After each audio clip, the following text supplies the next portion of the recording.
All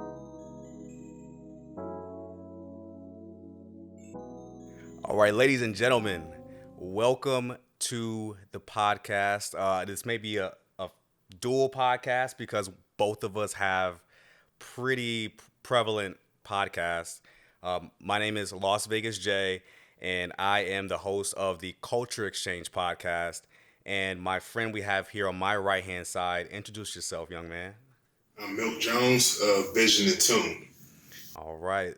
Check out both of our podcasts. Um, Mine is available on Spotify, Apple Podcasts, Google Podcasts, whatever podcast app that you really use. I'm pretty sure Milt is as well, right? Yep, they're Yeah. on the same platforms as well as I actually bought a website. It may or may not be up by the time it's up, but the website is coming really, really soon. VisionAndTune.com. Hey, no issue, man. You know, it's all about the vision coming to life, brother. But man, we're just sitting here trying to watch the football game a little bit, and this young man's got a little money on the game right now. Man, like Borderline heart attack right now. man, would you ever think about us living in a world where we cannot go to live sports for an entire year? Have you ever thought about that? I never had, especially like ever since I can remember. It started off as me and my dad, and eventually me and my friends, like going to games and things like that. It's crazy to say, but had it been a normal year, the Lions had a home game today. I wouldn't be right here right now if it wasn't for that. That's what's crazy to think about. I, I don't understand how this could happen to this extent because I think the U.S. is probably the worst country as far as like cases and stuff, man. And this stuff could have been prevented. Uh, my big opinion is it's the United States greed and Yeah. and money. They always think of money first.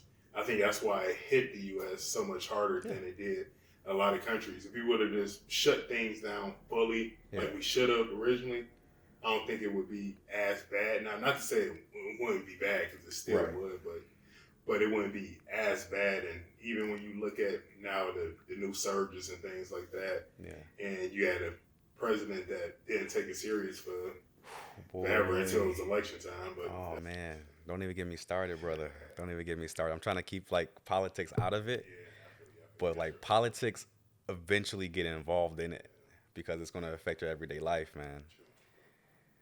Damn, man. So for the people that don't know who we are, we and how we met, we actually are from the state of Michigan, from the city of Metro Detroit, a little city called Southfield. So Milt and I, we actually met in high school. However, we have a very like a lot closer family tie, right? Yeah. It's been like from birth pretty much because my auntie Gloria, she has been in my life since I could first remember anything. Like she has been here since the start. And tell the people who this lady is to you. That's my aunt, my mom's big sister. Yeah. She's the oldest of my grandmother's kids, and yeah, and also she's also my godmother. Yeah, it's a beautiful thing, man, because life comes full circle and you never know who you're going to meet. You never know who you're going to catch up with down the road in life. And that's why I always try to preach that people just respect each other no matter what they think or how they or what their beliefs are and what they look like. Because each of us, we're going to be a completely different person in the future. Like 5 years from now, we're going to be completely different people physically, mentally, emotionally. So I always say respect that. So respect every person you try to come in contact with because you never know who you're going to meet in the future. Maybe that same person that you were just holding the door open for, and maybe your wife. You never know. Maybe your husband. Exactly, man. So Yeah, everything comes full circle. yeah, and I want to kind of delve into the changes that have been happening since high school because each of us we look completely we look completely different. I just say tell people it's a buzz cut, man. They be like, "Oh, are you going bald?" I'm like, "Yeah, that's why I cut it this low." But there's no shame in going bald because it happens to millions of men around the planet. So, I don't know if you feel comfortable talking about this, but with the way that you physically look now, you look a lot better than you used to back in high school. Can you kind of elaborate on what took place for that change to happen with you? It was definitely mindset more than anything. For me personally, it was I always had bad eating habits, but I played sports, so I was at least able to maintain it to a certain level. Yeah. But after high school, going to college and not working out, eventually ballooned up to nearly 400 pounds. I was at my heaviest, I was 396, and it was people that um, wanted to change more than I did. But until I wanted to do it and I decided to do it for me, that's when it really changed for me. And it was like, and ever since that happened, and it's just like now it's just second nature. I feel bad if I don't work out compared to before. Like even on this trip, I packed workout stuff. I never used to do that on the trip. I used to think of it as justification, which it is, but it's like you still gotta work while on vacation if you want to get to where you want to get. Not to say you're not chilling more on vacation, because I definitely have, but it's like I still got to keep some type of structure going. But yeah, it's a big mindset. A lot came in music I listened to, books I read. My dad's been a big influence from me from day one. Like even more from what he's saying, it's just his actions. Like he always wanted me to be active, and he signed me up for sports and things like that. But it was just his example. I remember being, going to school at 7:20 or something like that was high school start time. Early, bro. And he'd be up at like 5. He'd be up at like 5 to make sure you make it to the gym before work. And then even the days when, some days, like especially middle school and things like that, might be having to take me or my sister to school and things like that. And he was squeezing and still always getting a workout in. And he's always done that. To this day, he's always been very active, and seeing those type of people and the people you're around, you see they're working out, and it kind of comes natural. And even to have friends that challenge you, like there's been times when I kind of fell off the gym bandwagon, and having friends that hold you accountable, like, oh, how the gym going? But those type of friends you know the ones you want. That's your DJ Khaled hype man right there. Yeah. And cheer for your wins just as much as their own. It's like, it's like my whole journey is like it was one time I didn't think I could go under 250. I'm 240 right now, and I'm trying to get to 225 by the end of the year, and then 200. An accomplishment. I never thought I would go under 240, or 250 rather. So when I saw that 240, it nearly brought tears to my eyes. It's like, man, and even like my mindset. I remember originally I wanted to hit 250 so I could go back to my old bad habits, but still work out. And not to say I don't splurge and things like that, but it's like, but now it's the whole mindset. It's like I try to eat as healthy as possible for me, and I found what works for me. I've tried many different diets and things like that. I don't even consider what I do a diet. It's more of a lifestyle. I went fully vegan. Yeah. I went vegetarian before I went pescatarian. But it's like now it's just I found what works for me, and it's just eating as natural as possible, and just watching what you eat. Intermittent fasting has done wonders for me as well. That's one thing. Because you cut off your eating at a certain and I know that was a bad thing for me, like watching the game and having to have something to eat, for example, and things like that. Like can't think of his name, but the original founder of A Nation of Islam, he had a book called Eat to Live. Yeah. I didn't finish the book, but I read what I needed from it, and it taught me a lot on just eating a lot of these processed things and things like that. It's a lot of power in what you eat, and it's and truly, I was addicted to food, whether I want to admit it back then or not. I was addicted to sugar. Like now, don't get me wrong, I love my wine, but it's like, but other than that, I mainly drink water. It's like water is my go-to. It's all about the mindset, man. It seriously is, because to me, diets are kind of like fads. It's you eat it for a couple of weeks, you're like, I'm craving a cheeseburger, I'm craving a sandwich or something, and you crave that and you go back to that. And with it being a lifestyle and calling it that, and then also living it, it's a dynamic change in an order of magnitude that just changes your entire body, like your mind, body, and spirit. So for sure, like let me get some of this more of this wine. Something else that stick with me as well was Kanye in the interview. I forget which one it was, but in the interview, he said, "I don't call it because there's power in our words." He said, "I don't call it a diet because it got the word die in it." He was like, "I'll call it a live it, but I call it a lifestyle." But it's like, but it's power in words. It's like we attract what we say, and things like that. And it's like even like when I was at my heaviest, and I would think of myself as a certain way. But I noticed as I changed my own thoughts of myself, like change starts inside.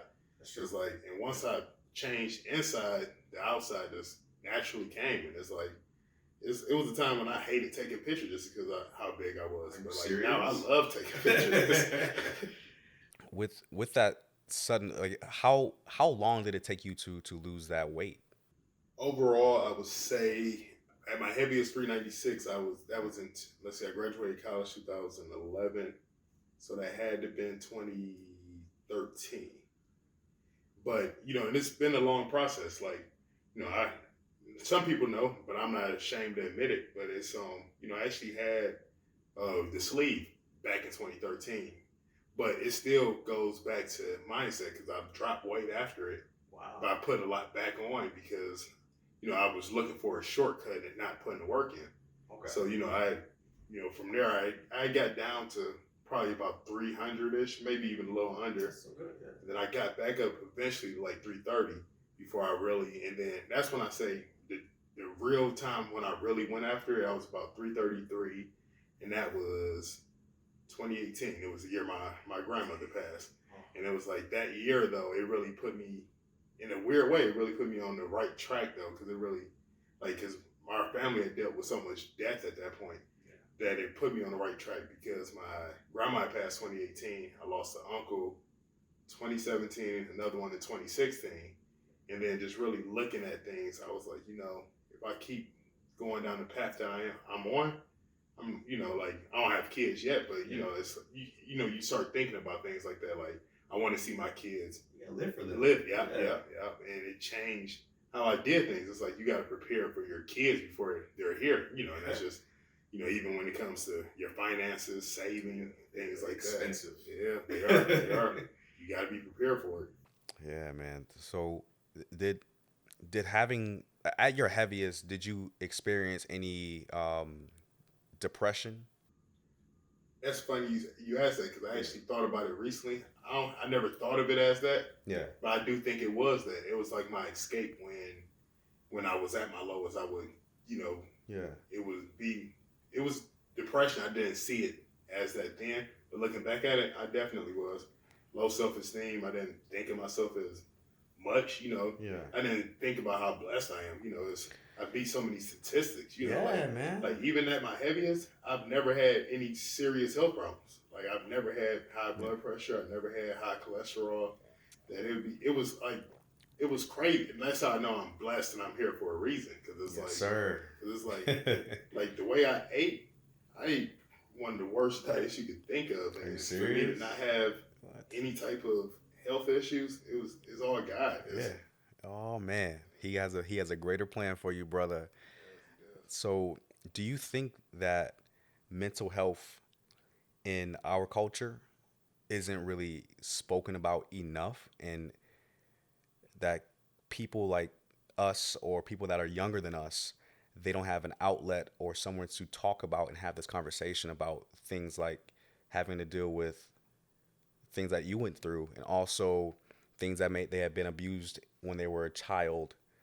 Do you think we are having that conversation enough in the Black community? I don't, but I do think it's shifting though. I do think it's shifting. But growing up, I think it was taboo. Be a man about it. You're not supposed to have emotions, and things like that. But I do think it's shifting. I really like what Charlemagne's doing. He actually is a big influence when he wanted to start podcasting and reading both his books. Yeah. But like he talks a lot, about mental health, as well as Big Sean. He talks about like as much success he has, and he talks about how like the song with him and Nipsey on his album. Yeah. Talking about, you know, he had a Glock 17 right on the side of him. You know, it's like, and seeing, you know, so many different artists literally kill themselves, you know, because money and success isn't everything. And it's like, and you know, like, I think it was Drake that rapped it. It was like, it was times when he went back when he was on his way up, and he said when he was there, he would hope for times like this that he wish he was there. Remember that song? Yeah. And another, you know, like Big Mill on Championships when he said, "Ain't no PTSD, the drugs keep it at ease." And it's like in our community, we always just turn to drugs to ease the pain instead of actually dealing with it and talking about it. Like the first time I ever did therapy was the year my grandma passed. I saw a therapist that year, and then like work stress later that year. You know, it was like this thing's building up, and I kind of went on like a period of, you know, like really finding out who I am. Like I felt like most of my life I was living for what society wanted me to be, what my parents wanted me to be. But until it got to a point of, and when it really hit me, it was like your family, your true friends is really gonna love you no matter what you do. Exactly. And once I understood that and realized that, you know, and you know, just seeing how, and like I feel like my relationship is stronger with everybody now from my circle. I really do, but it really took me to love myself. And a lot of that came with therapists. I had 2 different therapists.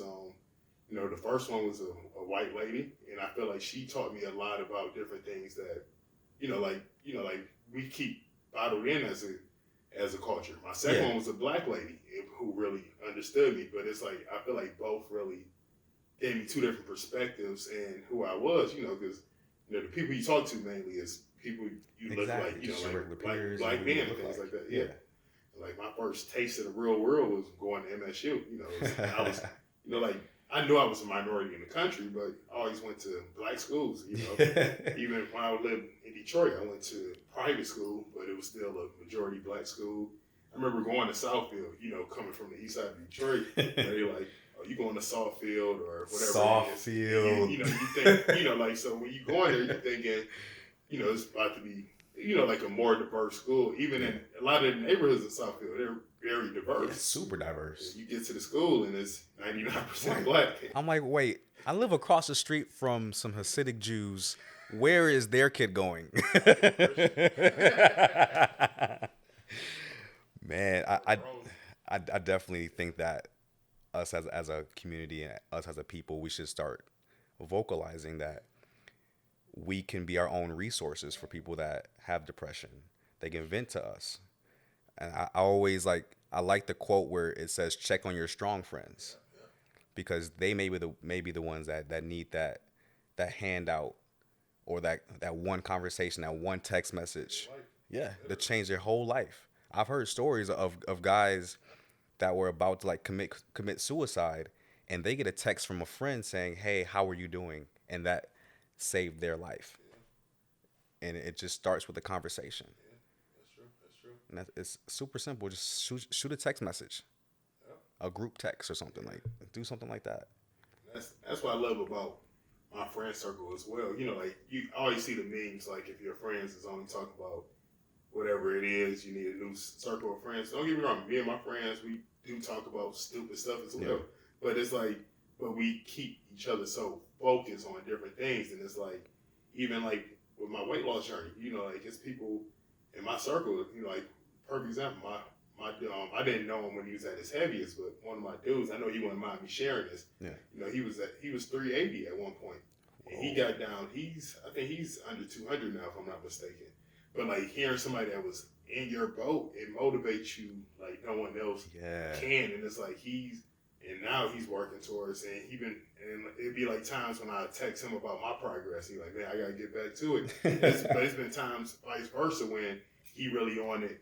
And it get me back on it. You know, like we all got Apple Watches, so you get the notifications when people working out and things. I think it keep you sharp, and even you know, like I get up every morning to ride my bike. That's actually my favorite exercise now. Are you serious? I don't even do that. Man, I gotta take that habit. I have to buy a bike because I tried to go right when they were opening stores back up, and I couldn't find any bikes at Walmart or anything. I was like, I looked up. I got the last one at Dick's, and the last one. But then the guy had told me, like, kind of how it happened. I had one online because I went to a bike shop first. Yeah. And they were trying to sell me this bike. I ain't gonna lie, the bike was cold. It was cold. They're like, yeah, this is the Mercedes Benz of a bicycle. It really was. They said $2,000. I was like, what? I'm like, man, do I want this bike that bad? But son told me, just wait. You know, like, because in the past I have been impulsive and just went and got it. You know, I'm gonna just check. So I went out to my car. Yeah. Went on my phone. I either searched, because I wanted a hybrid bike. I either searched or I just went to Dick's and saw what they had in. The Dick's that was like 2 miles down the road. Yeah. They said they had one in stock. I'm like, let me just go down there. Hold it for me. I get down there. I couldn't find the bikes, and I misunderstood where they were saying upstairs. I couldn't find the bikes. I get up there, and I know it's just this one. I don't see it nowhere. And then, like, it's nobody helping in the section or nothing. Another guy was looking in the same section. He found somebody, and he was asking about the hybrid bikes. I just overheard him, so I just eased over right where they were talking about What's it. a hybrid bike? So, you know, like, I'm sure, like, most people had mountain bikes growing up. Yeah. So that's what I had as well. So it's part mountain bike, but it's part city bike. So you're not supposed to ride it on extreme mountains, but it's good for light trails and things like that. Okay. It's good for me. So it's like, so the guy was looking at it first, and he looked at it. Mind you, they were trying to sell me a bike for $2,000. So this bike was about $450. So that was nothing to me. Exactly. So the guy didn't want to pull the trigger on it because of the price. So I waited. So when he was looking at other bikes, as soon as that happened, I went, grabbed the bike, and put it down. And the guy had one in the back that I already grabbed it. I got the last one. That bike was meant for you, my brother. Man, it feels really good to see you doing good, man. I don't think our culture really gives each other's our flowers enough. Yeah, that's true. Well, with myself growing up, I've always seen other black people hate on black people, and I'm like, right, and growing older and being more wise and mature, I came to know that we should start congratulating each other and saying, I'm happy for you. Your business, you just started it. I'm a support off rip. And those are the people that you need in your circle. Those are the people that you need in your life. And those are the people that you really need to tap in with. Like you and myself. We have a very similar mindset about life. We want to be successful. We want to help our own people and get the information out there that they need. That's true, because you celebrate their success and you support no matter what it is. Yeah. Good example, you know, like one of my cousin's sister, she launched a beauty brand, 12th and Bib.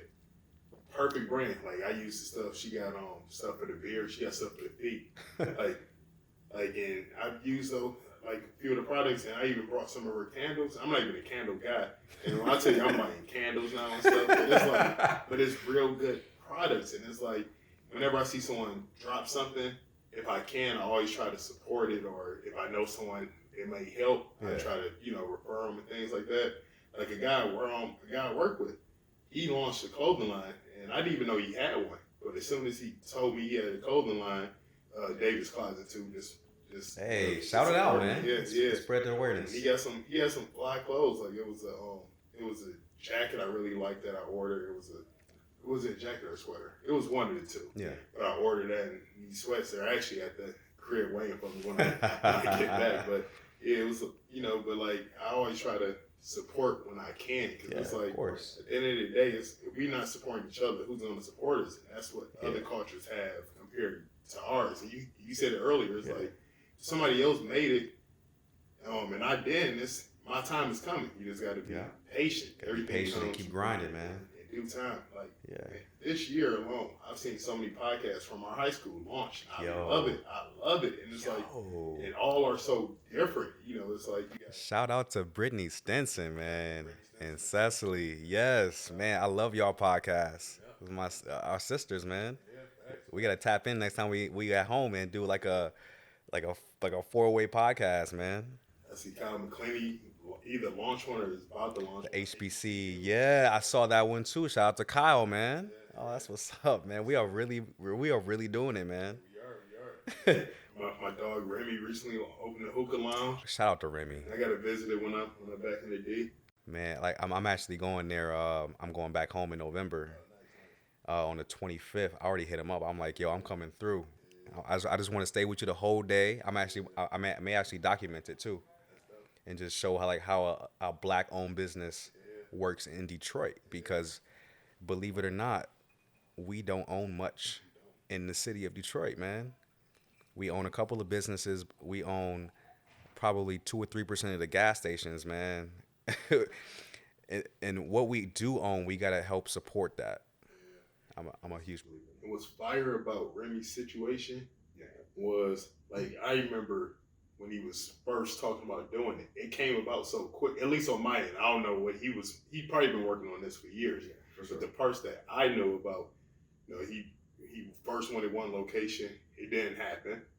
But that didn't knock him down. He went, got the second location, and you talking about when he secured the location, I only think it was like 2 months after that, and it launched. It's like, it happened quick. Like, like he was telling me about it just in like April or May or something like that. Yeah. And, and it's doing good. And, and it's like, I know it's been some things, like said on social media and things, but, at the end of the day, his business is booming. It's like, I'm really happy.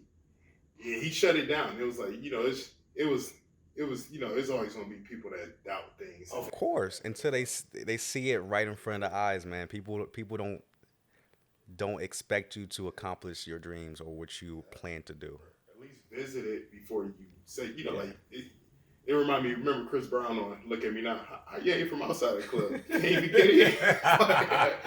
But that's that's just it's just me personally. I just love to see any young black man that's out here living their dreams and making it happen.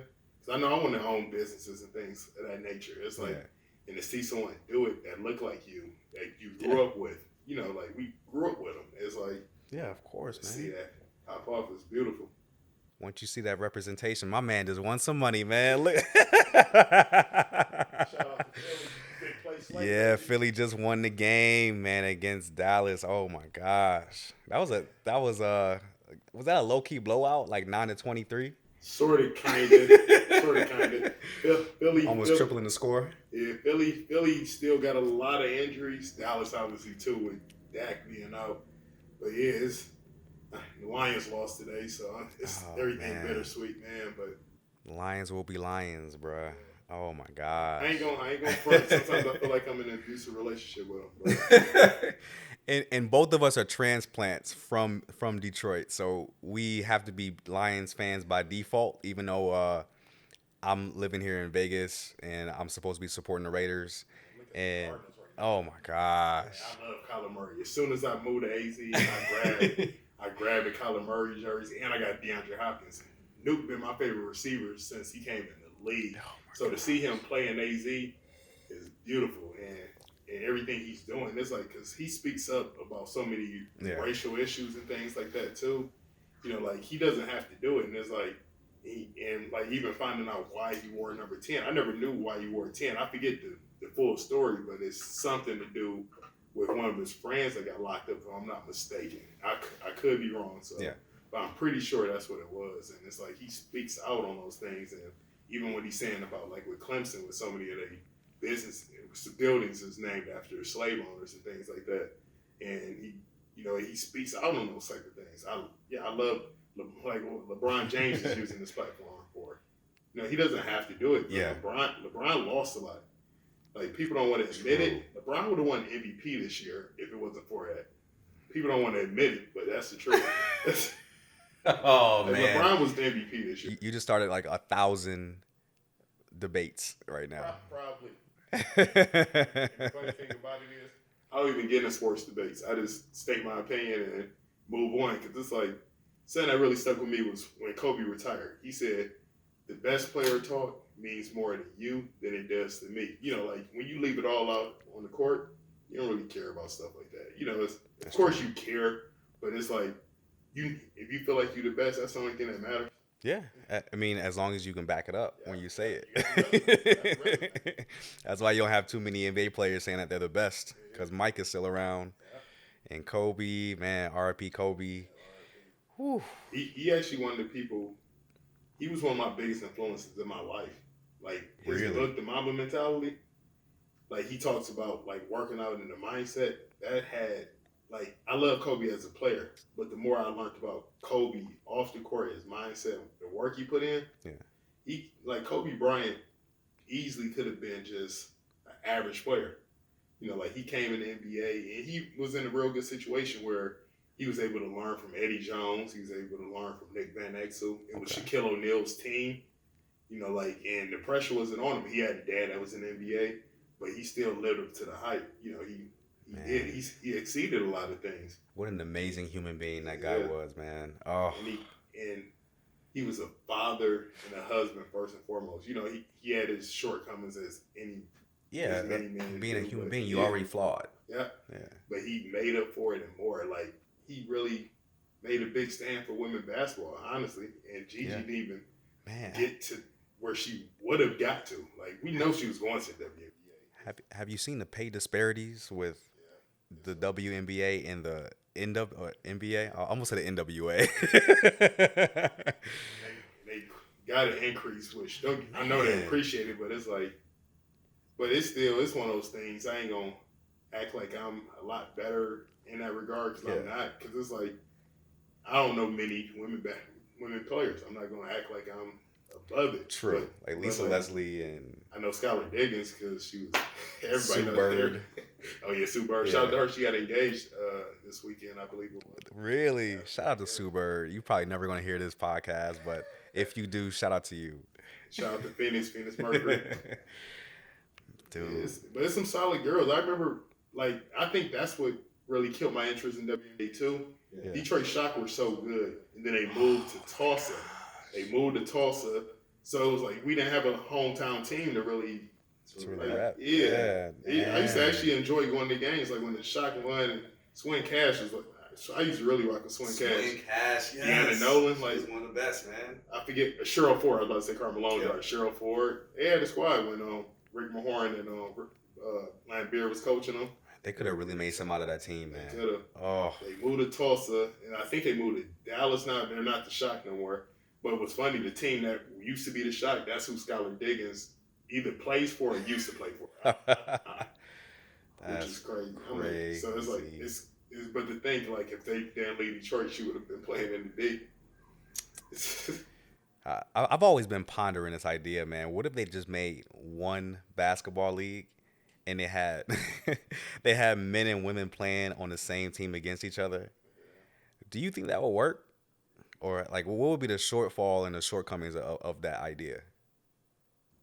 Oh, that's actually a great question.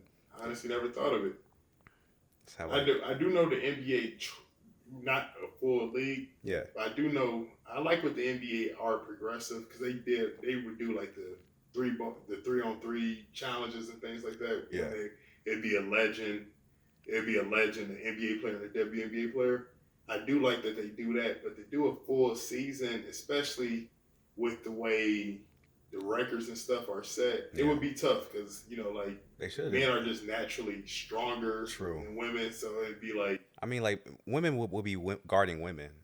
Yeah. You don't want to have like somebody that's like 5'11" guarding LeBron James. But I do think it'd be a cool thing to do. Like, I know they do the 3-on-3, but I do think it'd be cool. Like I do like when they do the celebrity games and the WNBA players jump in. Do that. But if you do something like that, but I see what you're saying though. Like like no celebrities in it, just making it a straight hooping. I think that would be dope. Just give it a shot. Like it could have been this season in 2020 because it was just absolutely trash this season. But man, I really didn't want to bring politics into the podcast. But do you think that having a two-party system in the U.S. is beneficial to us, or is it detrimental? That's a great question. I don't think it's a good thing. Mm-hmm. The reason why I say that is especially, and when I say this, it's the reason why I say this is I feel like a lot of times, especially, I actually like what Puffy is doing right now. I saw that he's doing like a Black Party movement. Because it's like we've been giving our vote so long, just on the strength. And I'm not saying to vote Republican or anything like that. Yeah, we're neutral here. Yeah. It's just, my thing is, what happened to earning someone vote instead of expecting it? That's all I'm saying. It's like, you keep giving us, the same candidate and things like that. Like, I don't know, a lot of people haven't seen the movie Fahrenheit 11/9. Yeah, that was a really good movie. Yeah, that was a good movie. I always recommend that to people. It's a really good movie because it really shows like people younger than us and what they're doing. And they're transcended. The Democrats has really changed in the way we think and things like that. But they don't. A lot of times you're just stuck in the old things and wait your turn. And it's like, but that's where the thing is. If you building. Like, this pandemic really showed things. It shows so many things. You got these 70-year-old men that's trying to connect with people with social media. It's not going to happen. When they vote on stuff regarding social media, these older politicians, they don't understand what it is because they don't use it. And to me, that's like a lame duck senator or a lame duck politician because they're too old and don't have the mindset. I'm sorry for anyone that's older and they still use technology and stuff like that. But older people don't understand social media. They don't have a Facebook, don't have a Twitter. So when they're voting on something that to regulate Twitter or to regulate Facebook, they're like, I don't know what that is. Can you explain it to me? Because even my mom hits me up to this day like, hey, can you help me with my Facebook? Can you? But that's what's crazy about these times. Yeah. Like, right now, you got a lot of industries that's changing right now. A lot of industries. Yeah. And we're working from home. You talking about people that don't, like our generation, to a certain extent, work from home and things like that. And we're catch on kind of quick. But you talking about a lot of times, people are a lot older than us, our parents' ages. Maybe, even some, like my dad's a grandparent, for example. Even some grandparents now, and they got to learn different things. I know people that's tried, like switching careers after being in, a career 20, 30 years. Man. And now, everything's online, like it's hard for even us to kind of learn online if you don't know something about something. So I can't imagine someone twice my age trying to figure this stuff out. And it's like, and I feel like a lot of times just people don't think about it like that. It's like, and my grandma, I always tell people this, and people always say it, like, my grandma is super tech savvy for her age. Do she know how to do a lot of the things? No. But for her age, she really, she had an iPad before me. Are you serious? Yeah, serious. Man. She got an Apple Watch. She got talk about that marketing on the Apple side, man. They make you buy the same phone every year. What's crazy about it, I was like, when I got the 10, I was like, man, I'm not getting no more phone. Last time I was in Vegas, my phone messed up. That I'm getting a 12 Pro and it's coming in the mail whenever they ship it. But it's like, man, but I learned my lesson. I'm getting Apple Care Plus on every phone. Oh yeah. Forward. I didn't get it on this last one because it was still been under warranty to get it fixed for cheaper. What care you got? What care? Verizon. Verizon. Okay. Yeah. Shout out to Verizon. Oh my gosh, man. Man, but Verizon, I ain't gonna lie though, they made me mad like last month though. As soon as that 5G came out, my phone was working perfect, and then 5G came out, my phone started like I couldn't text when I was on the phone. I'm like, I haven't had that problem since I was on Sprint when I was in college. I was like, what is this? I upgraded my plan, my phone working like $1 million. It was only $10 more a month. It comes with Disney Plus and everything, but I don't really watch TV, so it's like I'm paying for something I don't even use it. It's like, I mean, you can sell your login, man. I gave it to the fam, but it's like, man, I barely use it. It's like I do watch ESPN Plus just to watch the Monday Night Football games and stuff like that. But it's like, I don't know. Don't get me wrong, I'm a sports head, but it's like I'm not as fired up about sports as I used to be. It's in a weird way. What made that change from like being like the? Because I remember seeing you and Shotty P at like tailgating at these Lions games. I'm like, man, he's dedicated. That's probably why you can't tailgate right now. That's probably, honestly speaking, that's probably why. I do miss that experience of tailgating, especially, Yeah. you know, like Shout out to Shotty P. oh yeah, true. That's Yeah. my brother. And he definitely keep me on the straight and narrow without a doubt.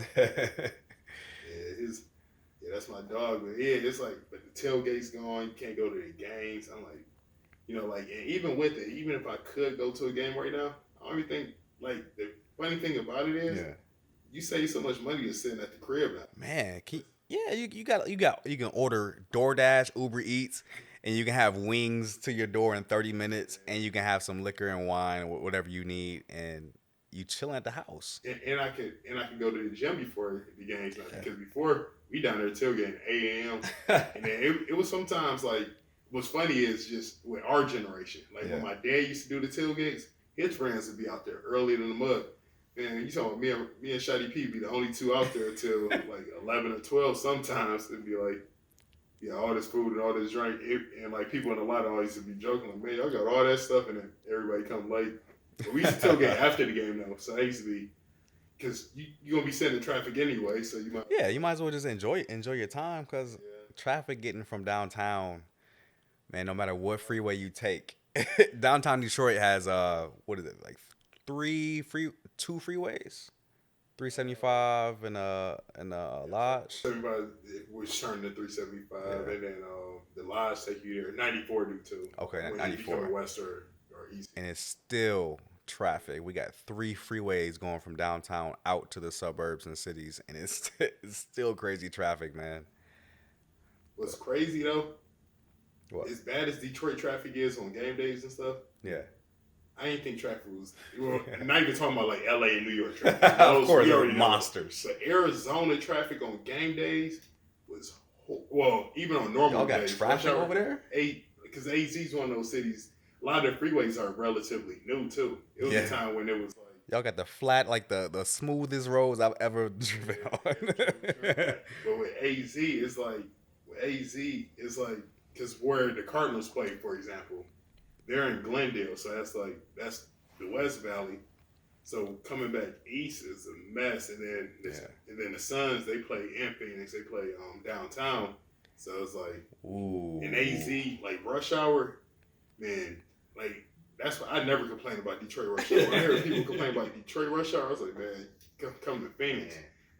What do you think is going to be a solution to that stuff, man? Like I hear Elon Musk is building these tunnels, at least here in Vegas and in California. Do you think that'll be a solution to this traffic problem? Because it's only going to get worse, because there's going to be more human beings on Earth. And not only that, in Phoenix, Phoenix, but Metro Phoenix, like where we stay in Gilbert, it's so much land where you can still build. So it's like, you talking about a metropolitan that still probably could double in size. Like, oh my Phoenix is really a transcendent city right now. It's like it's people are moving crazy there right now. Yeah, it's cheap to live over there. Yeah, and then I got cousins that's about to move there and stuff. And it's like it's really, I just love the Phoenix. Like, it's so simple. It's like and it's like I don't even before COVID, I really don't. I just chill for real. And it's like when I do want something big, I just go to LA or Vegas, and it's like even now it's like actually I love the Vegas life right now. Like it's beautiful, man. It's like I don't care about going to clubs anymore. Not to say it like that. Like special occasions, Of course, like birthdays and stuff. That's it. Yeah. But it's like this trip has been everything. Like just like I always wanted to go to Top Golf. I went to Top Golf for the first time this week. How was that? It was fun. And I actually took golf lessons as a kid. My dad signed me and my sister up for golf lessons. What? And I haven't played literally since middle school. But once I actually kind of got back in the swing of things, don't get me wrong, I know I still need to work on my swing, because I actually want to start golfing. I really do. Yeah. This is a good workout. Like walking 18 holes, that's a great workout, and it's a good connection thing as well. So like doing it really reminded me of me saying before I want to really get into golf. Like golf is a good thing to do. Like I don't want to do. Don't get me wrong. I want to be. Like Michael Jordan. I want to be the best at everything. I want to get good at it, but it's like look at Michael Jordan's baseball career. All right, take the chance. But I agree with you. But like seeing like The Last Dance That Oh documentary was man. and it was when there was no sports too. Ooh, Man, they picked the perfect time to release yeah, that, man. Yeah. Shout out to LeBron. Remember, LeBron got it released early. Man, it was beautiful though, cause I had when it was first airing, like the first or second episode, they leaked all the other episodes to like episode 8, and I had sat on my couch for a full 8 hours, Watch all that. watched it all the way through, and I was like, I couldn't find episode 9 and 10 because they didn't finish it yet. And I was just like, yo, when is this gonna come out? Like, I can't wait 7 weeks for this to come out. I was watching it weekly. I'm glad it's on Netflix now. Actually, Yeah. that's actually something I want to rewatch. Yeah. I probably will rewatch it. Like right now, you know, you got football Sunday, Monday, and Thursday, so I take up some time. But it's like I do want to rewatch it because it's like Jordan was the whole mindset, and it's like, you know, like Kobe took a lot from Mike. LeBron took a lot from Mike. He did. And that's why a lot of times when that whole the GOAT talk, like I do, Mike is Mike, Brian is Brian, Kobe is Kobe. They're GOATs in their own ways. It's like, and I feel like all of them influence people because, you know, like the thing about it, you know, Kobe grew up privileged. His dad was in the NBA, grew up in the suburbs. So I connect a lot to that as well. You know, Mike as well had both his parents, but LeBron came from the dirt. And he lived up to the hype. He came from Akron, grew up in the projects, and you know, like even like him driving the Hummer in high school. It's like when it's it's like, what would you do? Like, man, you've been broke your whole life, and your mama got you a Hummer. You ain't gonna drive that thing. I remember seeing a documentary too, man. He was just like super young face, and he has this. Was it a yellow Hummer? I don't remember the color, but he definitely had it. I was like, yo, he's in high school driving a freaking Hummer. This dude's about to become a phenom if he's not one already. He lived up to the hype. You know, he was from the hood, from the projects, and he made it. You know, it's like you know, like Iverson's story is crazy too. But it's like Iverson, man, his career was almost over before it even started. Yeah, and he's still underrated to this day. He is. Yeah. And he's a big influence to LeBron. LeBron talks a lot about Iverson. And like that whole era, T-Mac, Brown, T-Mac, Kobe, Vince Carter. Man, that's like Mike and Shaq is my first two memories of basketball. Yeah. But I didn't really know basketball. But seeing Kobe go at it with T-Mac when he was with the Magic, and then and then seeing Vince Carter, like that's what really made me a basketball fan. That whole era. It was Kobe with the 8 with the nappy fro. Kobe. And like, 'cause I was a Shaq fan before a Kobe fan. Like, Shaq was a big dude doing his thing in Orlando. When he went to LA, and that's when I really started watching Kobe. Like my dog Doug, he was a way bigger Kobe. He's probably still a bigger Kobe fan, especially off the court. But it's like, he was always the Kobe fan. I was a Shaq fan. And then when Shaq left LA, you know, like. And I stayed with the Lakers. Like, even in 04, like, I always tell people, like people always ask me about it. Like, I was actually, 03. Was that 03 or 04? That was 04. When he left and went to the Celtics? Well, when they played the Pistons. I'm sorry, when they played the Pistons. Yeah. But I actually was rooting for the Pistons that year. Because I was actually more of a Piston fan than a Laker fan. Yeah. But then once Shaq left, that's when I became a true Kobe fan. Like, to see what he did. Yeah, because he had no help from Shaq because Shaq wasn't there, so he had to prove himself, and he did. At 2-4, I was like, look, why you changing? Because I used to love the 8 jersey. I was like, man, why you changing 24? That's when he became a true leader. That's when he became the Black Mamba. Yeah. He had to change it, and it's like, and he spent 10 years as 8, 10 years as 24, and the stats were so similar from beginning of his career to his after. The only thing that hurt me about Kobe is if he didn't tear his Achilles, he would have had a longer run. I think so as well, man. Like he was playing some of the best basketball of his life when it happened. But D'Antoni should have saved Kobe from himself. You know how coaches stand up to a player? Yeah. Because Kobe ran himself to the ground, you know, when he tore his Achilles because of the minutes. That's what it takes to be the GOAT, though. Yeah, he does. He wouldn't be Kobe if it didn't happen that way. And then he came back from it. He was never the same player, but he came back from it. That's it's kind of that championship mentality. Like when Jordan had the flu game, Yeah. he still went out there and played with the flu, bro. Like when I saw that on The Last Dance, I was like, yo, he legit had the flu. Like it was no joke, and he was saying that it was really really bad, and he still played through it. Yep. Then with Cole, really stuck with me with Cole was Yeah. with the whole Achilles, because he did a documentary on it. I think it was on ESPN. Yeah. And he talked about it in interviews too. He said right after he did it, like he still embraced. I'm like, man, I just tore my Achilles. Like that ended Charles Barkley's career, ended a lot of careers. Yeah. So he said, like right when that happened, I forgot who it was that came. It might have been the trainer. It was someone that came up to him and said, well, if anybody can come back from it, it's you. He said when they said it, he was mad because he knew it was true, but he didn't want to hear that right then and there. but like, he had the surgery, I think, right after it happened, and he came back from it. And the crazy thing about it, his last season, I was actually, before I moved back to Detroit, I was living in Phoenix. I saw him play in Phoenix. So his last game in Phoenix, I saw it, they won, but then, me and my dog, Doug, we had rolled out to LA. The ticket price was crazy because it was his last year. Of course. So we went to a Clippers game instead. I never been to Staples. We went to the Clippers game instead, and just to see it. But the Clippers they some haters. They covered up the banners and stuff. Like, they have to. They play in the same stadium as the Lakers. Yeah, they do. But when stuff reopened, I got to go to Staples before LeBron retired. I didn't see Kobe play at Staples. I saw LeBron play in Cleveland though. Yes, same here. Because it's so close to Detroit, bro. And they play the Pistons a lot. Bro, I was in the suite that game when LeBron hit that game winner against Toronto when they called it LeBronto. I was at that game when he hit that shot. Me and my dog Boog was at that game, bro. It was Cinco de Mayo. Is it Cinco de Mayo or Cinco de Mayo? Mayo. Yeah. And we was at that game. And I remember we came back, we had came back that night, and downtown was slapping because it was Cinco. It was like, but we were so tired because we was at the game. Man, that was the craziest. I've been to so many games in my life. That was the craziest game when LeBron hit that shot. And I remember they interviewed, I think it was Tristan after the game. No, it was Jeff Green.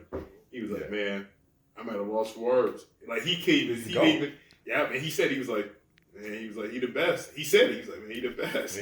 What can you really do, man? Like you can't hide real talent like that. You can't like push that down. And to see how Cleveland played the next year, the same team minus LeBron. I forgot who it was that said it on the NFL show. It's the same way with seeing the Patriots this year without Tom Brady. They got the same team that they got without Tom Brady. And it's not a shot at Cam Newton. I think Cam is actually a great quarterback. Man. It's just, they got him no help. And it's like, and Cam isn't Tom Brady. It's just. Shout out to yogurt commercials. It's just, they got him no help. Like, they didn't sign out one receiver. Nope. They didn't sign out one running back. They didn't improve the offensive line. And it's like, and Cam was winning originally just off his pure athleticism. Yeah. And it's like, but now it's like, man, y'all got to get him some type of help. Yeah, a little bit. And it's like, and I know he's, and the thing I like about Cam this year, even when it's not his fault, like he fumbled today and they lost, but honestly, I think they was going to lose anyway. And he was real hard on himself after the game.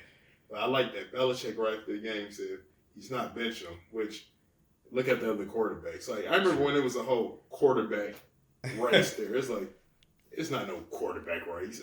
Cam had the job. It's just the media was stupid enough to believe that one of these quarterbacks actually play better than Cam. Like let's be honest. That's not gonna happen. For real, man. Talking about, like Cam been hurt the last 2 years. It's like he finally was able to heal last year when he just the Panthers were bad, so he was able to sit like a lot of the season. Damn, man. What do you think is going to happen next season with sports? Do you think that they're going to start allowing people into the stadiums finally? Well, some of them are allowing, like Philly. They allow 10% of their capacity.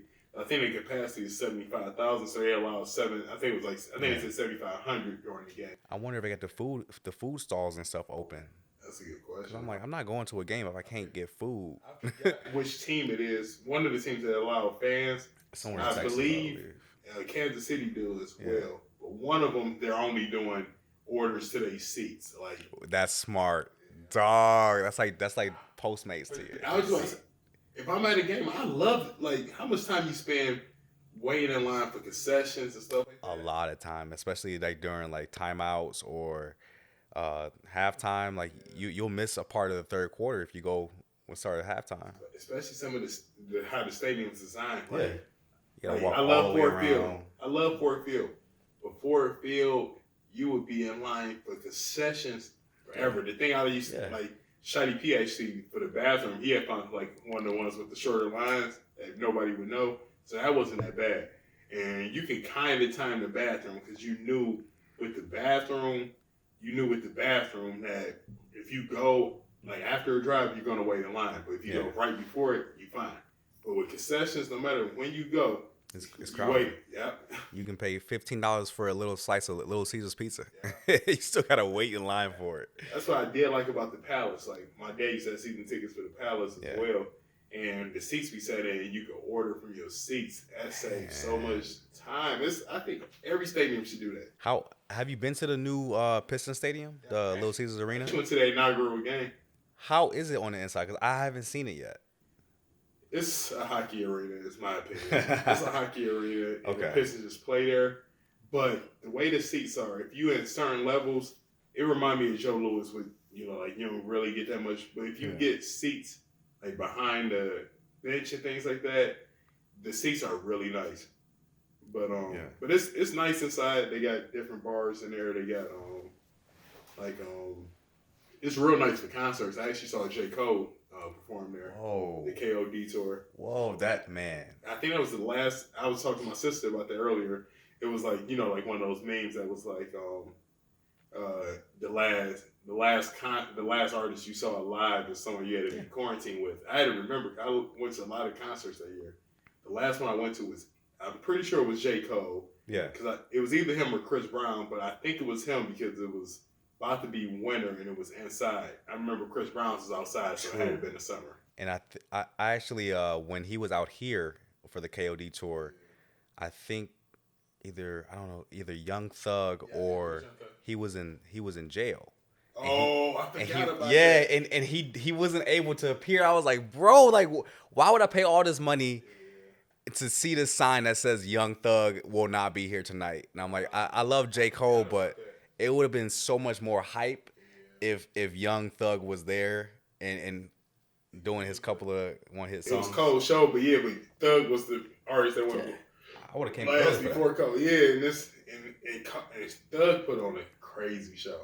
I can only Cole imagine. energy is so fire, like Because I can only imagine like Young Thug's energy or like his stage presence is more like Travis Scott. Yeah, I was just about to say it. I promise you. I was just about to Travis Scott live. Do you know what made me a Travis Scott fan? What? I saw Rihanna in Phoenix years ago. Yeah. Like I had bought my sister tickets for, it was either a birthday or Christmas, and we went to the Rihanna tour. And I knew I knew Antidote, but I didn't know Travis Scott yet. He went out there and performed. Like everybody in the crowd rocked with him. And when I saw his energy, and then I heard 3500, I didn't know that was a song. I did not know it was a song. I got on Travis later. Yeah. And it was like, when I heard 3500, I thought it was Future's song. I'm like, oh, that's his song? And then he went out there and the crowd it was a Rihanna crowd. Not to say it like that, but it wasn't his crowd. He performed like everybody in the crowd was for him. He performed jumping around and everything. The crowd was just standing there. Oh. It made me, by the end, I'm standing up rocking with him. I'm like, man, I rock with dog. And then my boy Bug had put me. He was telling me about Travis for a minute.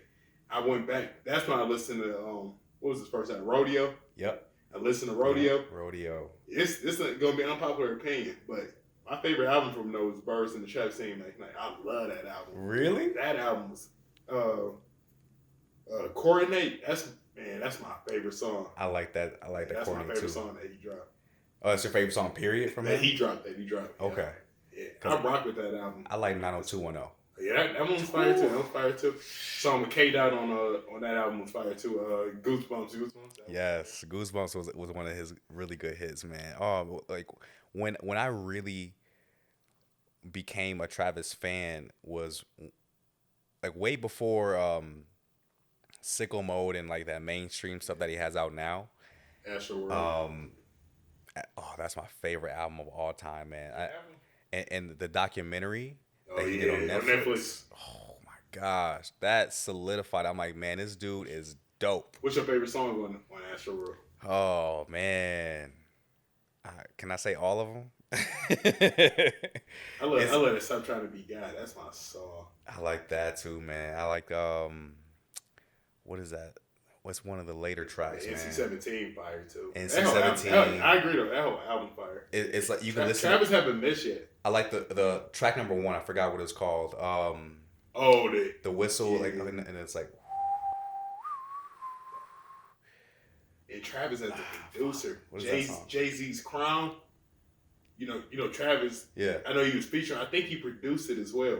But Travis was recently or not recently. I just recently saw the clip. Yeah. And I'm talking about Jay-Z in the studio. And he was real. He was like, he just thought Jay-Z was like, I'm a huge Jay fan.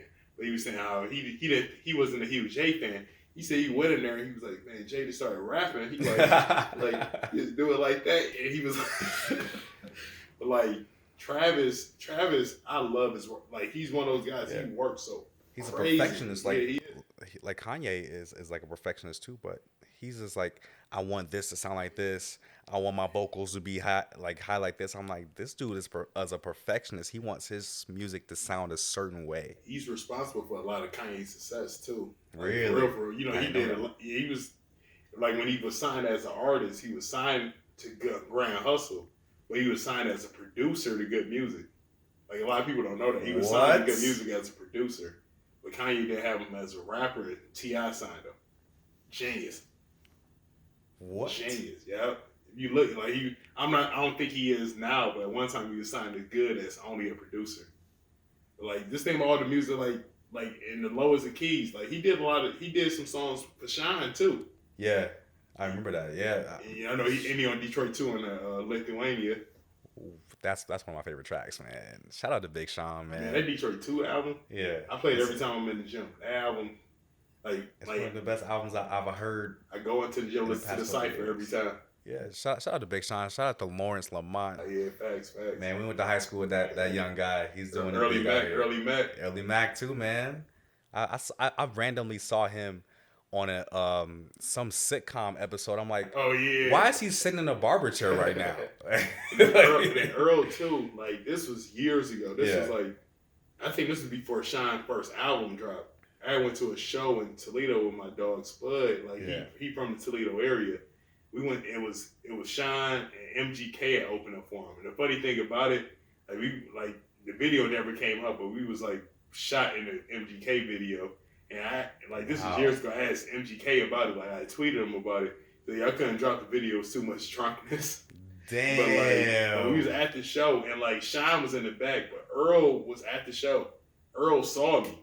Earl came out. We was chopping it up and everything. And Shine put on a crazy show that day. And it was like MGK's from Ohio. Yeah. And Shine went after him. It was fire. It was like, damn, man. It was like right when which song it just dropped from Shine? It wasn't My Last Yet. It was it was the Finally Famous Volume 3. Yeah, the mixtape. Yeah. And that show was crazy. Man. And it's like that was actually the last Shine show I saw. I actually brought tickets to the I Decided tour though. And you remember he canceled it with. Yep. And he talked about it later on. He had stuff going on, but it was like, but just to see it, like I actually went to the Drake concert when he was doing the college tour before he was big, but he was. Was it Schools Out? Was that the concert? No, it was a solo tour. It was. I remember when he did Schools Out too. Dog, that's like when they were like still building their audience, and I wanted to go to that concert so bad. How much do you think those tickets was? I was supposed to go to that concert, and I remember the tickets. Well, not Schools Out, but the other one? The one, it was a college tour. Like, he did Oakland and MSU. Like $10 or $15. $14. $14, we had the perfect seat. Shout out to my daughter, Nicole. She had grabbed and the concert, I'll never forget it. It was the day before my 21st birthday. So my dude Bug, I had scooped him up. Dang. And like, so we had went to the Drake concert, and my birthday was the next day. And that was a fun weekend. Like, was that your favorite concert ever though? At that time it was. Okay. At that What's time your favorite it was. concert right now? I actually saw Prince's last concert in Detroit. Like, that's huge. I always liked Prince. Yeah. You know, my dad's a huge Prince fan. That's his favorite artist of all time. But once I went to that concert, man, it changed my whole opinion of Prince. Like, he put on a show, and it was his last show in Detroit. He died the next year. Wow. And that's what really showed me. Like, whenever one of my favorite artists come to town, I always go to see him because you never know. You know, you never know. Like nowadays with COVID, man, R.I.P. Sean Connery and Bishop. Yeah, Connery died yesterday or today. Yeah, they died on the same day. Oh, honestly, I didn't even know the Bishop one, so I'm really gonna get super famous gospel singer. Oh, I saw it. I did. Yeah. Oh, dude, I'm gonna get killed in the comments. I apologize to every black person that's listening to this podcast right now. R.I.P. Sean Connery too, because I got on Bond I love Daniel Craig, so I really didn't start really watching and following until Daniel Craig took over. Like The Girl with the Dragon Tattoo, that movie was so fire to me. I heard Daniel Craig's tired of making 007 movies, man. I hear it's supposed to be his last one. You know, it was supposed to come out like April or May this year. Yeah. Got pushed back the next year. All the movies I want to see got pushed back the next year. I keep hearing rumors Idris Elba is going to be the next 007. I heard that before too. Man, that would be probably my favorite James Bond at that point. If he gets that job, that's my favorite James Bond. Cause I'm biased. I only saw really Daniel Craig's for real. So. I like Pierce Brosnan as 007. He was the one before Daniel Craig. I did see the one with Halle Berry in it too, though. Just because it's Halle Berry. Oh yeah, of course. That's gonna be the best one. That's gonna be the best one. I still like Halle. I don't care. Yeah. So as far as like elections go, and I don't want to get too political, how do you think they should approach elections in the future? Do you think it should be like remaining at 2 parties? Should it be 3 parties because it'll split the first 2 parties' votes, or there should be no party and just like people on the ballot? That's a great question. If I had to answer, I would say like everyone independent. Yeah. But there's too much money involved for it to happen that way. Yeah. So I think it should be more parties. That's why I do like what Puffy's doing or trying to do with getting a party for us, by us. Yeah. I do like that. And with it is, but you and I both know is it all comes down to support. Because at the end of the day, if you don't have enough support with it, the only thing you're gonna do is hurt more than exactly. So like, I really don't think it's a right answer. I do think the beautiful thing, not to say every election isn't important, because the other election's actually more important than the president. But it's like I do think we need to take this time to evaluate those type of things. And, I've been pondering this crazy idea, right? So I watch The Masked Singer, right? Mm-hmm. Yeah, have you ever seen it? I haven't seen it, but I know what it is. I was thinking that if they just get all of the candidates together, put them in like these Masked Singer outfits, and like change their voices, and they just talk about what they're going to do for the United States and the people and what their policies are without you knowing who they are. And they should base the election on that type of decision instead of, oh my gosh, he's black. Oh my gosh, he's white. Oh my God, he's a celebrity. Right, he's a celebrity. Like, he's on Celebrity Apprentice. It makes more sense that way because you get to hear each candidate for what they believe in and what their policies are. And you can make your decision not based on what they look like or who they are or what they sound like. It's all objective and on their policies. And I mean, I know it'll never happen, but I would say it's a good idea just to try it out for one election, and they can pick somebody. They may pick somebody that they don't like, but their policies will be good. That would kill the election right away. Yeah, but yeah, I do agree with you. I do think that's a good idea. The problem is just too much the system was already broken. Yeah, it was never meant to help us anyway. No. So it's like, yeah. But it's kind of remind me of the J. Cole song. I forget the name of it, but he's talking about his conversation he had with Obama. You're like, just keep making the world better, and eventually, hopefully, it's better for our kids. I do pray for that, but it's definitely some crazy times. We 2 days away from the election. Yeah. By the time the episode come out, the election would have already passed. So yeah. Oh my gosh. There might be. I've seen people post on social media that they're boarding up stores like Target and stuff. Marshalls, I think I saw and did it. That's crazy. Over there, that I don't think that's ever happened. I can remember for ever, an election. Over an election. I mean, this should tell you how important this election is, and if you haven't voted for this election and you have complaints about the administration that's going to be voted in, then I don't think you have the clout to even complain if you didn't vote. And if you want something to change, you got to vote. So I plead that everyone listening to this podcast has voted, because this is literally the future of our country and our planet, because the U.S. is the strongest country on earth besides China and Russia. And we really need to elect the right people that will fight for us in the office, man. To treat every election as this instead of, that was Obama's biggest problem when he was in office. Yeah. Like we voted for him, but every other election, people wasn't showing up, so he never was able to control the House or the Senate. And that makes a huge difference. That's why whenever I hear people with, he didn't do anything, it's like he did everything he could do. He doesn't control everything. People don't understand that the president doesn't control everything. They can control some things, but not everything. And you can't blame it on just one person.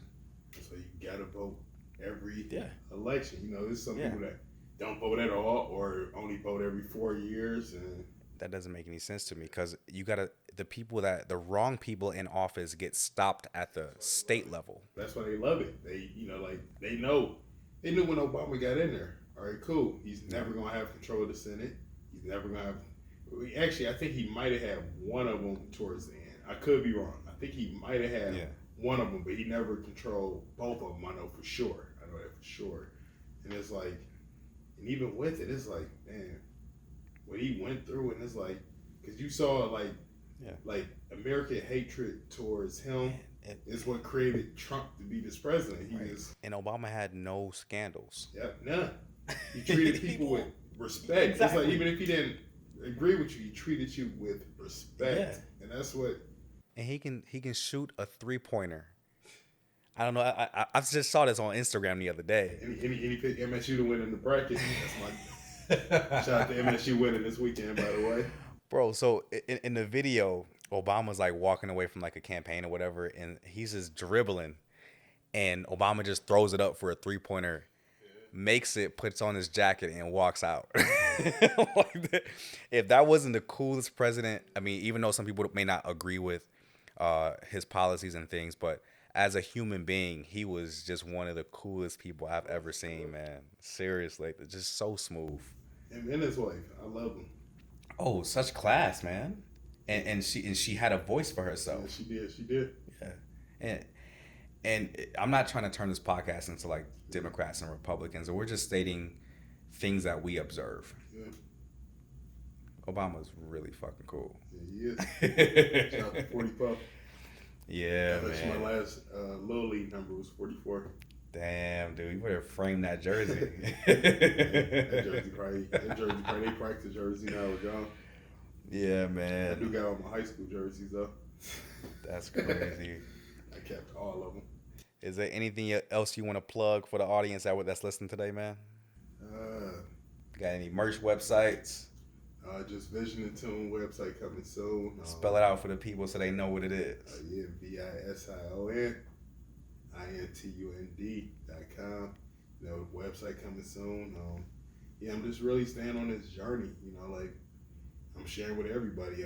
My goal is 225 by the end of the year. And You know, anybody can hold me accountable for it because I'm going for it. Let's go for it. We 200 next year. We gonna hold him to it. Yeah, hold me to it. Yes, sir. Everybody get weekly texts from me. Oh, yeah, go for it. Go for it. You know, like 50 say, get rich or die trying. I'm gonna go after all these goals. True that, man. I'm just here. I just want to plug my YouTube channel, Las Vegas J. It's the city of Las Vegas, and the J is spelled out Jay. It is not the letter. But I also have a website as well, LasVegasJay.com. You can purchase merch there from my YouTube channel, and also if you happen to do deliveries for food services like DoorDash, Postmates, and Grubhub, subscribe to me on YouTube. I do videos of that. That was my fire too. Yeah, in my Tesla Model S. So subscribe to that as well. Man, it has been a great conversation, bro. Yeah, for sure. Yeah, I love it, man. I love this podcast, and I appreciate everybody listening. More to come soon. Of course, because he is just a stone's throw away in Arizona. So, but to peace out, guys. Thank you so much for listening. My name is Las Vegas J, and we have Milt Jones in the building. Everybody stay safe. All right, y'all. Thank you so much. Peace.